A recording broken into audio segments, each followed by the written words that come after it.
বন্ধুরা, আশা করি তোমরা সবাই খুব ভালো আছো। আজ নতুন একটা ভিডিও নিয়ে চলে এসেছি। আজকে তেল ছাড়া চিকেন করব, চিকেন তন্দুরি। পেঁয়াজ, লঙ্কা, রসুন, জিরে, আদা নিয়ে একটু পেস্ট করে নেব। তো পেস্টটা করে আসি তাড়াতাড়ি।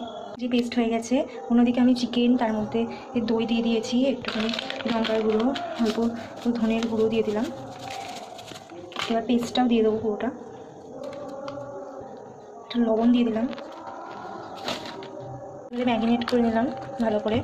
ম্যারিনেট করে কিছুক্ষণের জন্য ঢেকে রেখে দেবো। যেহেতু পুরোটাই তেল ছাড়া চিকেন, তো ওই জন্য আমি ওপর থেকে অল্প করে বাটার দিয়ে দিয়েছি।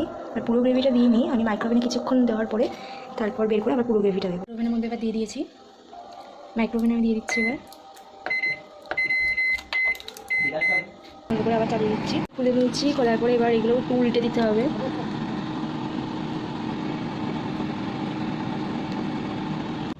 আবার বসিয়ে দিচ্ছি। বন্ধুরা, চিকেন তন্দুরি রেডি হয়ে গেছে। এই যে, তো আজকের ভিডিও এটুকুই ছিল। যদি ভালো লাগে লাইক শেয়ার কমেন্ট করে দিও। আর তোমরাও একবার বাড়িতে ট্রাই করে দেখো তেল ছাড়া চিকেন। টাটা।